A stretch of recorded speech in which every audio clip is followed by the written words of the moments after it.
Hey everyone, thank you for checking out the very first episode of the Creatively Curious podcast. We are so excited to bring you this brand new podcast from Mr. Trevor Miles, he, him, his. And Dean Richards, he, him, his. And we have been planning this for a while now. It is 2021. We are pumped to give this to you. And we're just going to jump right on in.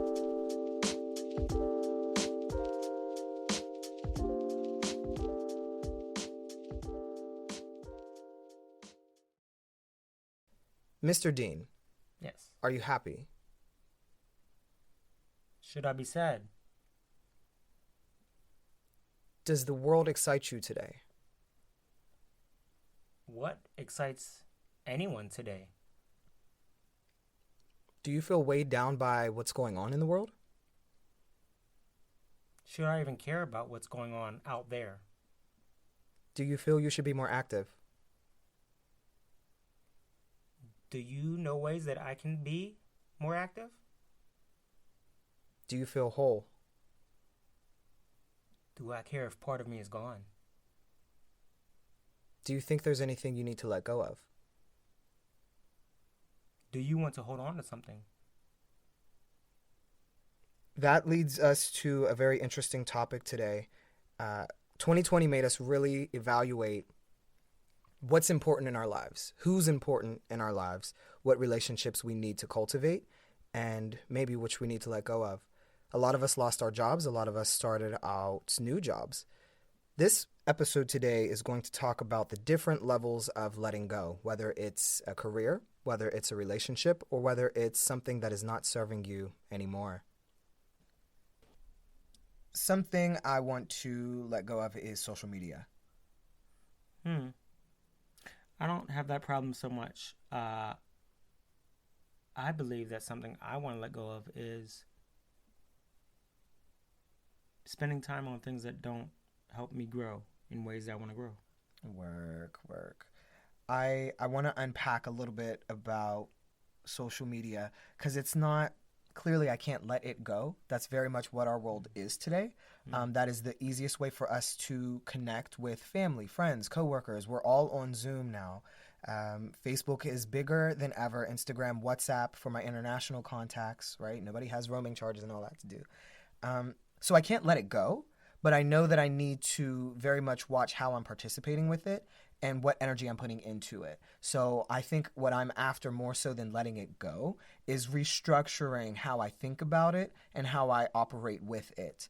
I can't let it go, but what I can let go of is the energy that I put into it, some of the ill intentions behind it, some of the negativity that comes from it. I can let all of that go. I can still partake in social media, but it doesn't need to be done in the way that I've done it in the past. So that's something I'm looking at for 2021. I really like that, and I'm really curious about how you're going to do that, because for me, there's so many things on a regular basis that I have to think about how I do and approach in a strategic way that I don't want to. I also intend to look at my use of social media, I guess YouTube being one of those vehicles. I don't want to start to feel like I'm a robot and have to monitor every little thing I do on YouTube and think about which way I'm doing it. So I'm curious as to how you're going to do that, because that can become such an energy draining task to be conscious of if you haven't been conscious of it to that level before. For me, definitely monitoring how much time I spend. That's a thing. For instance, I don't know how many of you have like any type of emails that you get from your internet service provider, but Xfinity sent me an email saying in October I used 238 gigabytes of data, and I live alone, so that is a lot of data to just run through. Like, what was I doing? We had nothing else to do during quarantine, and it's like, okay, pick up your phone, Instagram, Facebook, just do it. We always were doing it anyway, but now there's nothing else to do. And so the fact, when I saw that number, it kind of shook me a little bit, like, wow, I actually allowed myself to stare at some screens that long. And it wasn't just the phone. It was the iPad. It was the PlayStation. It was the everything that combined to that number. And that just really stuck with me, like, okay, you're spending too much time on social media. And the energy that I put into it, I'm not just kind of passively scrolling. It is definitely a form of entertainment, but I'm arguing with people about wear your mask. people saw my videos on Facebook talking about why are you going into stores not properly prepared to do that?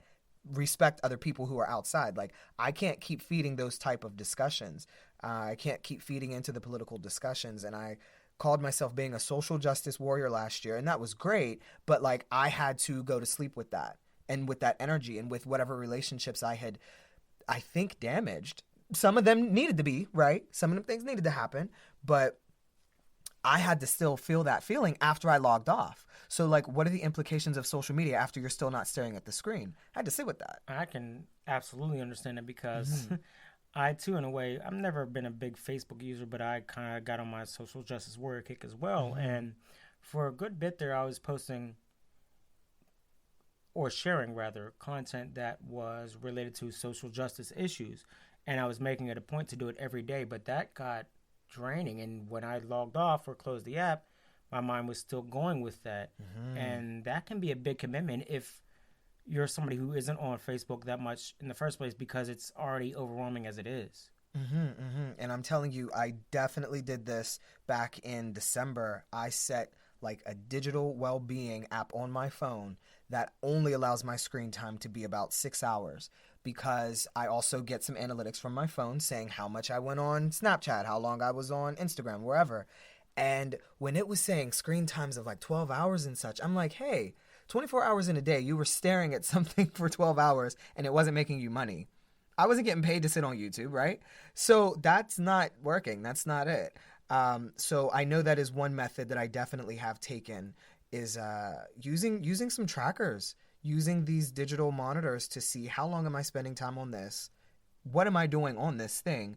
Is that something that's helping me? Because I think I'm just ultimately seeking out stupidity, and that's something I can let go of in 2021. Do not seek out political debates. Do not seek out people whose opinion I think I can change, right? Do not keep trying to stalk my ex. Leave it, right? I know.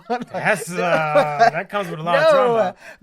But I'm just saying, for like all the listeners, like, we know how it is when you're scrolling through Facebook and you're just like, I wonder what they're doing today. Some. Let that go. I love that. He said some. I don't do that. No, I mean, to be fair, because not myself, but Yeah. I'm sure there's some people listening that don't even have Facebook accounts. So, like, what's their vice? Look, What's their thing that they keep, clicking on they shouldn't be, to your Can I point? come be with y'all? Like, I always, and I mean this, and a lot of people might not believe this, but please, from the bottom of my heart, if I could not have a Facebook, right? If it were a thing, I would not have one if I did not need one, but I just simply need it for work. I am so connected in that way. That's how a lot of professional contacts from out of state get in touch with me. That's how I get some of my bookings.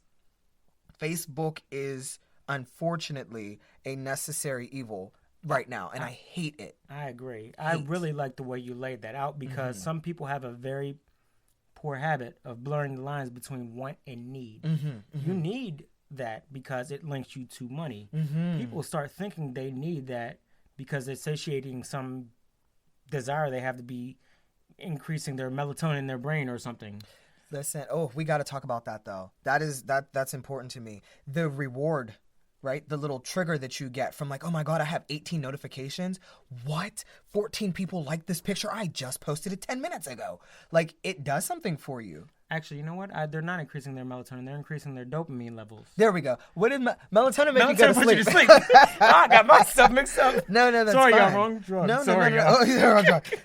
I get that though. It's a real reward system booster. I mean, you feel so good. I know it feels good when I post a new dance vid and just people like start liking it and talk about it. Of course. But it's a cycle that you get sucked up in, because then it's like, all right, well, I better get that many likes next time. Or if the next post you don't get that many, you're like, okay, I'm ugly. Okay, nobody wants to see me without my shirt off. Or, okay, I guess I'm not a good artist. Nobody liked this painting. Like, whatever it is. I've seen some of my friends really struggle with social media, and myself as well, just trying to chase the likes. That's something I'm letting go of in 2021. And on the, not to stray from the topic, but on the other end, it's not just getting likes. It's also like getting a rush off of seeing a bunch of positive things. Facebook is a highlight reel. It shows you all the great stuff. Highlights. But it doesn't show you when people are going through real, actual struggles, because you're not going to like that. So you think, like, subconsciously, you develop this idea where that's the world that they live in, and no, they have problems just like you. They think the inner destructive thoughts about themselves just like you do sometimes. And I don't mean you, Trevor. I mean you as an individual. We all have destructive moments. I really want to know, and I'm not coming for you, but I want to know, what year did you join Facebook? Wow. It had to be, I want to say my freshman year in college. And I'm going to date myself a little bit here, but it was around when everybody was using AOL, online instant messenger. I was part of Facebook like when it just started coming out. It was strictly for college students. That's breaking me down because I didn't know Facebook and AOL existed at the same time. I did not know that. I did not know that. I was spilling the tea on instant messenger. Girl, I didn't know to the person in the dorm room down the hall. Yeah, you hear the door close when they log out, though. I do remember AOL, but that I didn't know Facebook was around then.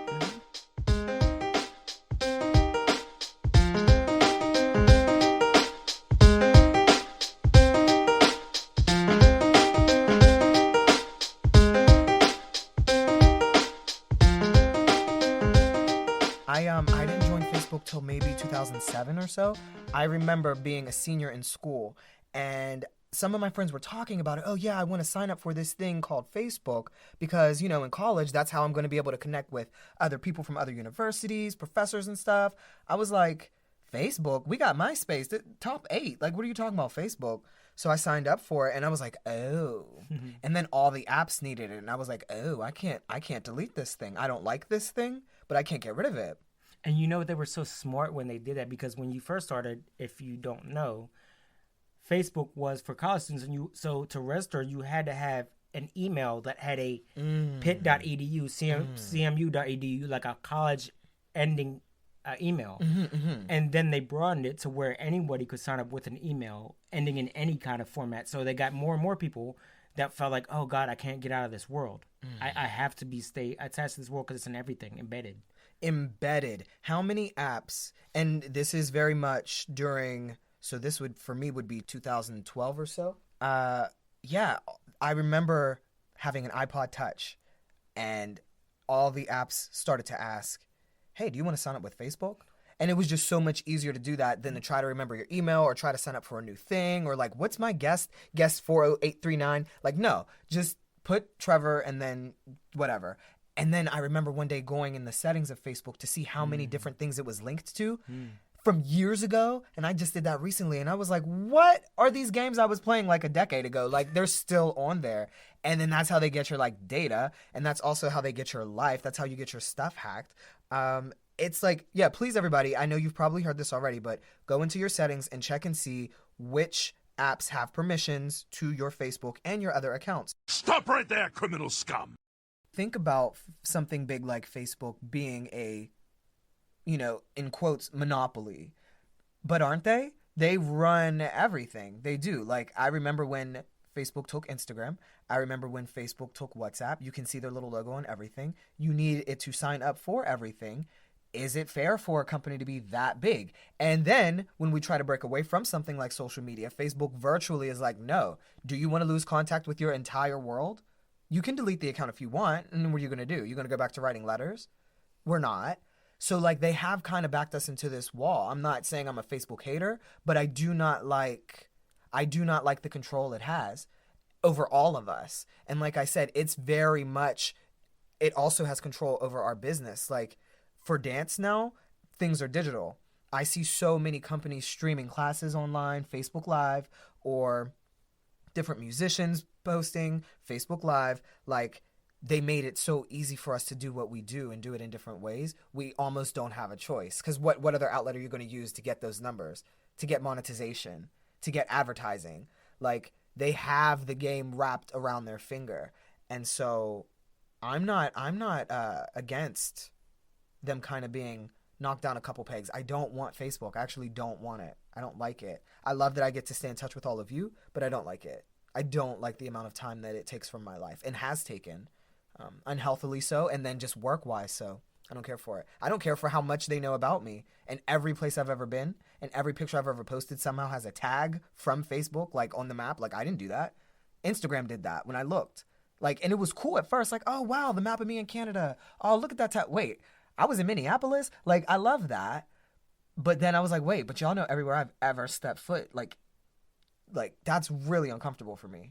And you can change that, but you also risk not having your footprint, losing your network.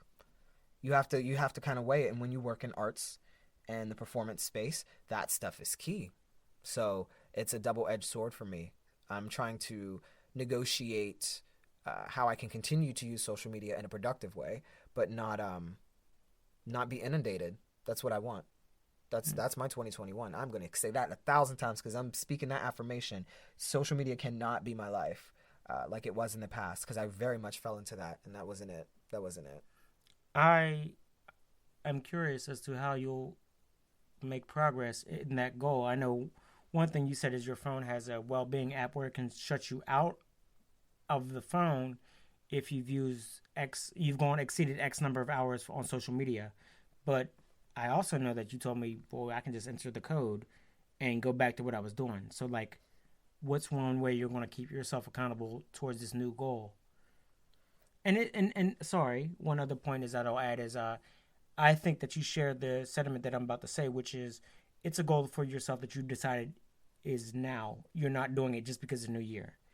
Because a lot of people like to wait until the new year. But if you're just doing it for the new year, when the new year gets old, what's going to keep you going? So, like, what is going to keep you going in this new goal for the new year? And let's give the audience a little bit of context. We are recording this in December, so they're hearing this in January. Yes. But this is Yes. we're in the past, y'all. Technically, no. Back to the future. Right. But I very first and foremost, my social media involvement in 2021 is for my company, is for my media, is for my art, is for my work specifically. I am not going on to chit chat. I am not going on to play around and run around with people and play those games. So I'm keeping all of my correspondence very professional this year. That already is going to eliminate a lot of problems, a lot of energy output, because it needs to be a professional conversation, or you don't need to be in my inbox. Everyone can hear that loud and clear. As well, keep setting those boundaries with people. Hey, these are my business hours. Why are you sending me an email about 11:34 show in a week? Excuse me? Boundaries. I've seen that in your signature in your email. That's dope. Y'all, Trevor's about that. He's keeping to his commitment. He actually started a while ago. In his signature, he will say, I will answer emails between 10 a.m. and 5:30 p.m. or something like that? 5:30. And then so they know, if y'all don't read that, that's not his fault. But y'all know, if y'all send him an email also those hours, don't be mad when he doesn't read it. Really? The only reason you should ever hit me up after that time on some professional stuff is if you're not in this time zone. Understood if you're from Cali and you're trying to get in touch with me. But even then, why are you hitting me up past 9 o'clock? You won't be getting an answer from this individual. At least not until when you start business the next day. Right. So very much setting those boundaries. That was something I always, my entire career, no matter what piece of the field I was working in, had problems with. I felt like I needed to always be connected, always be letting people know I'm available and reachable. Oh, you can't reach me on Instagram? Okay, just send me a text. No, that's all cut. That all is cut. And so setting the boundaries, I'm going to keep the correspondence very professional. Another thing, I'm actually implementing more tactile activities into my day. You know, I'm doing more things that are outside, off of the screen, of the world. I have fish now. I'm hanging out with my fish, and there's not much they can do, but they be talking to me. They be chilling and hanging with me, okay? And that is not the screen. That is my lovely fish, Miles, Tails, and Eeny, Meeny, Miny. I got 5 of them, and them is my babies. Where Mo at?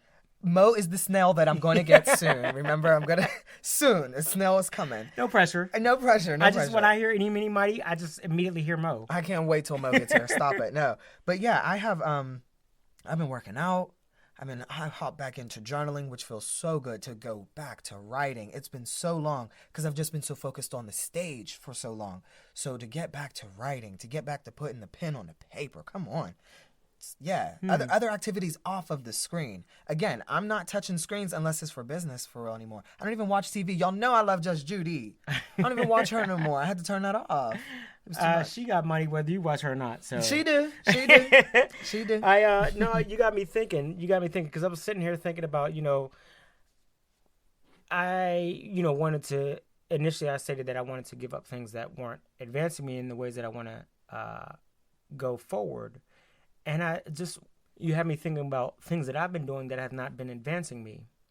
And I think it is very tied to what you were talking about, social media.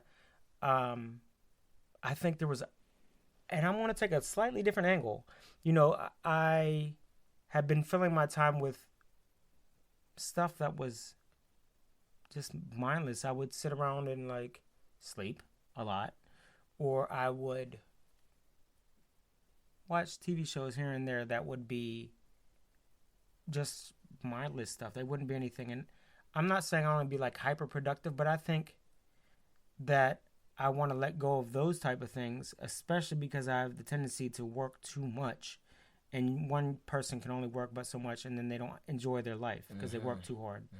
I actually want to let go of that tendency to work too much or to do things that don't seem fulfilling to me, and kind of jump, actually, ironically, to your point, into YouTube more. I want to continue doing, I will continue. You know what? Let me stop myself. I don't want to say I want to. I will continue to, right? This is a big difference. I speak it into fruition. I will continue to watch videos that expand my mind on things that I'm curious about.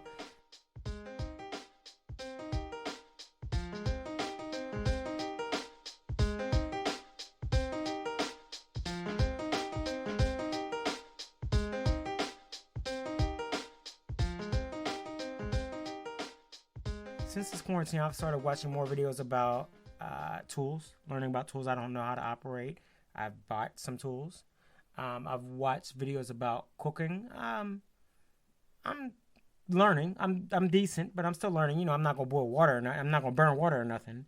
But I'm still learning some things. And I experimented this summer. I was really proud of myself when I watched more videos about how to grill certain things. I went out and like geeked out for a minute and brought a lot of things that are used for the grill to cook food. Kind of, similar to some of the things you and I discussed about that you spend your money on, things that bring you joy.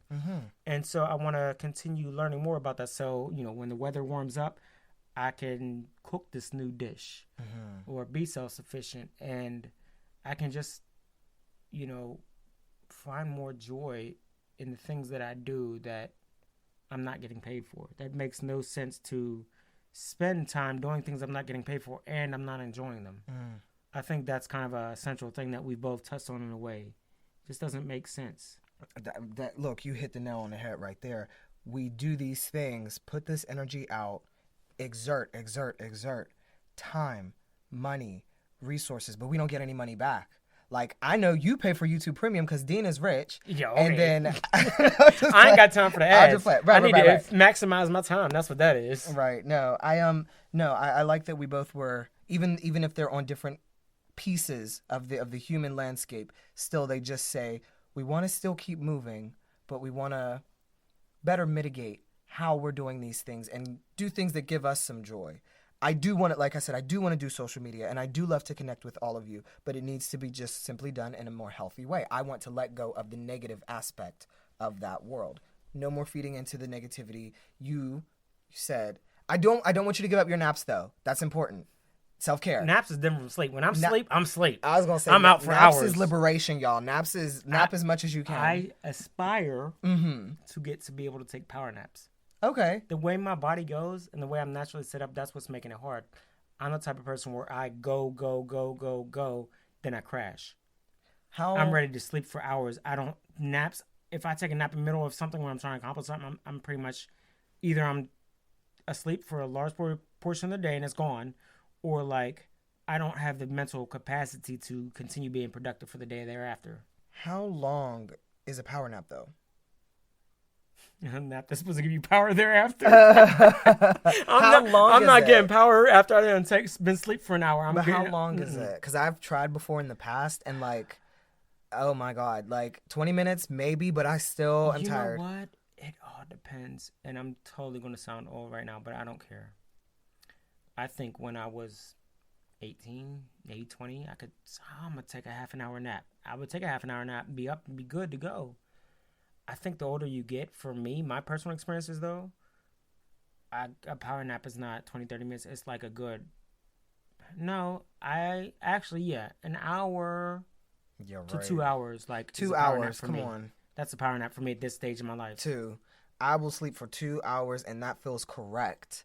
And again, laps, okay, or that too, but naps are liberation, y'all. And I will never forget when I had a presentation with a friend of mine, and we created a organization called NAW, Naps at Work, because we believed that it is healthy to take a nap at work, and yes, you need to do that. So that's why I work for myself now, so I can sleep when I am ready. Period. They do that in China. Yes, they do. I believe it's China. Don't quote me, but True. I believe it's China. I know it's an Asian country for a fact. So apologies to It any might be listeners Japan. if I'm getting it wrong. It might be Japan, but Maybe I don't. it's Japan. Apologies to any listeners if we're messing this up. Sorry, That's y'all. not what we mean. I just know that there's an Asian country where they practice. They have a practice that allows their workers to take a nap And it's during healthy. the day, It's more productive. and they actually don't get yelled at because the philosophy behind it is if you're taking a nap at work, you work so hard that you got tired and you had to nap. Period. Like you need to recharge those brain That cells. mindset is. Whew. So I want to add that I am ready to move forward in the way that I'm going to do more self-care. I'm going to sleep more intentionally, right? I'm not going to just like, oh, let me just pass out. No, I'm going to prepare my bed space, lay down in said bed space, and wake up refreshed, because it's not a hectic thing. It's not a I'm collapsing into it thing. It's not a oh my God, I'm so exhausted thing. I'm going to be so refreshed from my productive day. But when I go to sleep, it's going to be an intentional, you know what, this is bedtime. I've got to get a little bit more structure. So that's how a way I know I'm ready to move forward. More structure. And sleep is definitely a part of that, because I do carry perpetual tiredness with me at all times, and it does not work. I get through it. I've gotten through it all these years, but I'm old now, and we're not doing that any longer. So more structure. You're not going to keep calling yourself old because if you're old, I'm ancient, so you're going to I stop. was just going to say ancient. You're Get gonna out of my stop. head. Get out of my head. You're going to stop, though. No, but those are. I'm glad that I was able to unpack that with you. 3 ways that I know I want to move forward. Better relationship with social media. I want more sleep, but I also want more structure. Those are my ways I would love to move forward Structure in 2021. is key, man. Structure is key. You cannot do anything on a consistent basis if you don't have a structure around what you're even doing. And I need you to tell me, you don't have to have 3, but what are the ways that you're moving forward this year? You said do more things that bring you joy. The 3 ways are do things that bring, the 3 ways are do more things that bring me joy.